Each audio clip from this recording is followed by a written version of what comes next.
Hi everybody, and welcome to the screencast on the digestive system. Now this is just the first of several lectures on different parts, different focus of each part of the digestive system. So we're going to begin at the beginning with ingestion.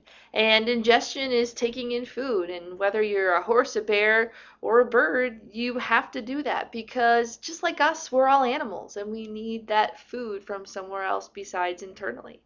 Now, you may do it slightly different than the bird does. The bird is more of a filter feeding animal, and you may eat different things, like the horse is an herbivore.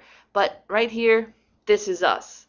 This is us. We are bulk eaters, and in fact, this Kobayashi, which is the professional competitive eater seen here, actually holds the record for number of brats consumed. He came up to Sheboygan, Wisconsin, to do this competition, and he ate 50, I think it's 53 or 58 hot dogs or brats in 10 minutes. Now, obviously we do need food just like Kobayashi, just like those animals, but that's pretty much the extreme of sides of things. But in general, we do need food. We're heterotrophs, and we need food for three reasons. We need food not only for fuel, because if you think about it, we take that food along with the air that we breathe, the oxygen, and we give it all to our mitochondria to make and convert it into a form of energy that our bodies can use, which is ATP. So a lot of the food that we eat goes towards that fuel. Some of the food we eat is just simply raw materials to build things with. Our whole body are many, many different types of proteins, and we need the raw materials to build them. And finally, we need food as essential nutrients because, simply stated, we can't make everything in-house. Some things we actually have to bring in from the outside environment in order to use. Now, what we're looking at in this entire unit is the human digestive system. And it's about 30 feet long. You may hear it called the Alimentary Canal or the GI tract. But we're going to look at each portion of this tract, of this tube. We're going to look at the ones with the red box. Those are the ones that food actually flows through. But we're also going to take a look at the accessories, the things that food doesn't go through, like the liver, the gallbladder, the salivary glands. But let's just begin by looking at the major food processing steps. Now, I already mentioned ingestion, which is simply just the taking in of food. But then there's two types of digestion, and they both begin in the mouth. So we have mechanical, which is just the grinding and chewing of food, just so our teeth and our tongue do that. And there's also chemical digestion, which like I said, begins in the mouth with a specific chemical that breaks down carbs.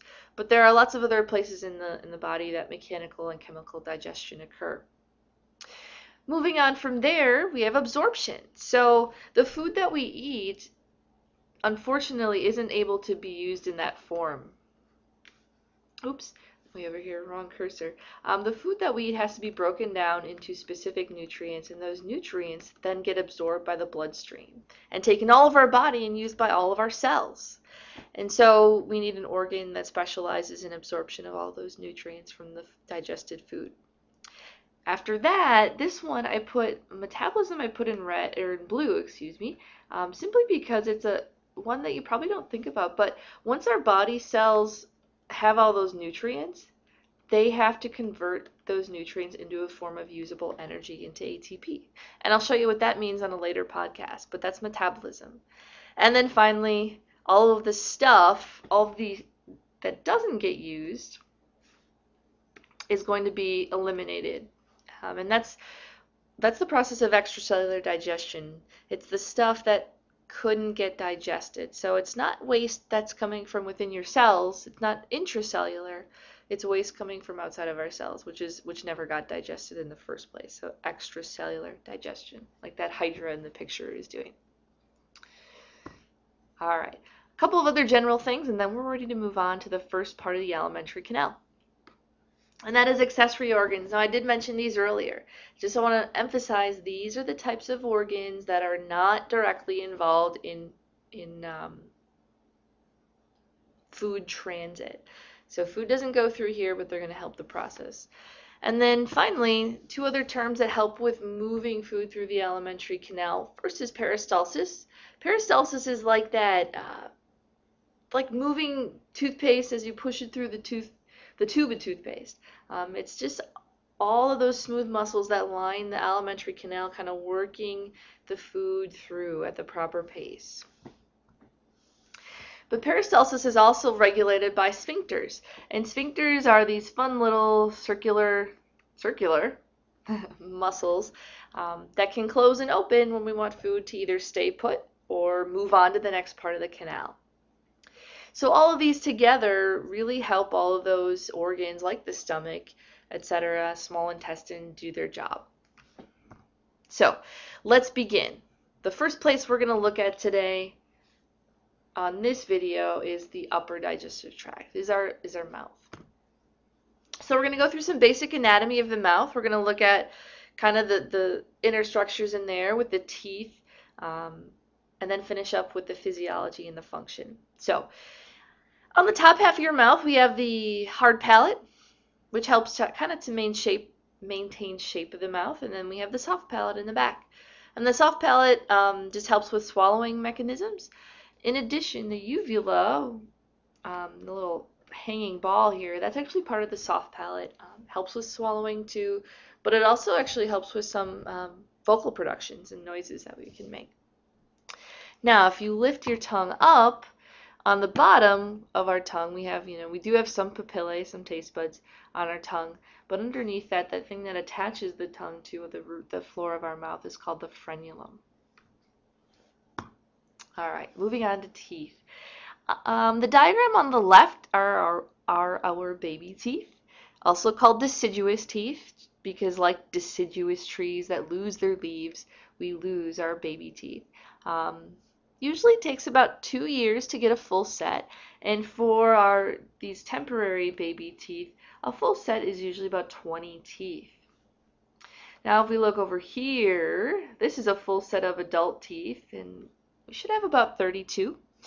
If you notice on the right of this diagram, it kind of tells you when those teeth come in, and most of them are in by the time we're 10 to 14.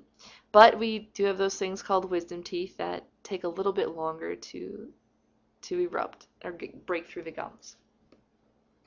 So, but what's pretty interesting is that mammals are the only group of organisms that actually have different types of teeth in their mouth.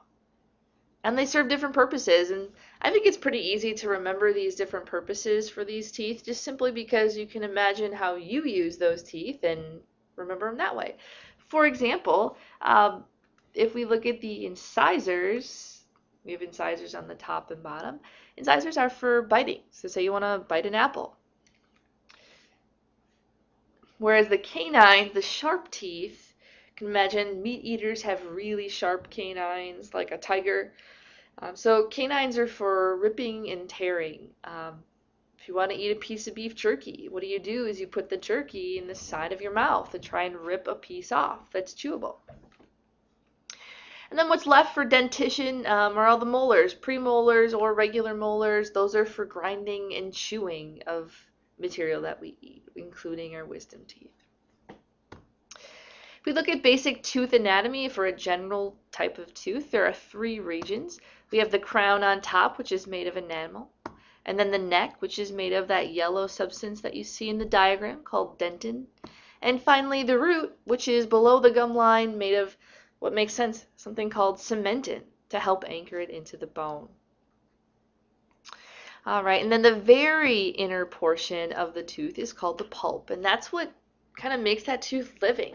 There's nervous tissue in there, and there's capillaries, and there's arteries and veins to give the tooth oxygen and nutrients that it needs to live.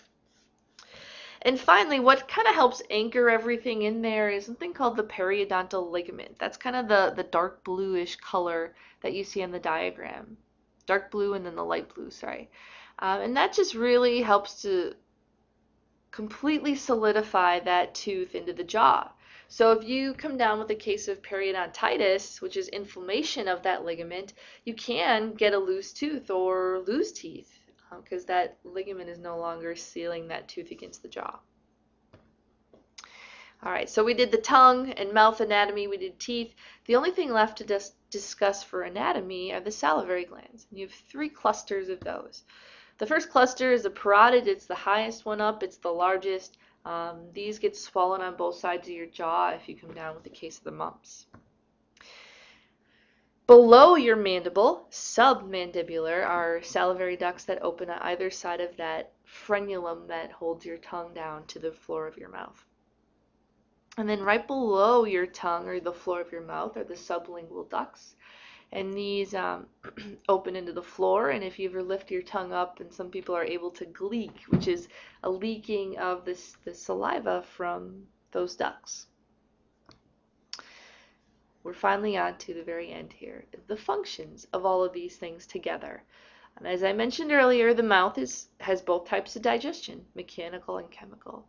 And mechanical is pretty obvious. We have the teeth used to break up food. The tongue is there to rotate the food so it does get broken up and tore apart. But we also have chemical digestion in the form of saliva. Then there are 3 components of saliva that play a role in this. And the first, probably the most important, is amylase. It's an enzyme that's made in our salivary glands and helps to digest starch or carbohydrates. Second is a mucus that's produced in the saliva, which simply helps to lubricate that ball of food as it goes down and it gets swallowed. And finally, we have some buffers that are produced in the saliva to try and help prevent tooth decay. Obviously, we know that isn't 100% effective, as we do still experience some tooth decay over time. So those are our mouth functions. Now what you can go ahead and do on your diagram, either on your printed copy, hard copy, or a digital copy, go ahead and add those basic functions, the mechanical digestion that occurs with your teeth and tongue, and then the role that saliva plays with moistening food and digesting starches. And thanks for listening.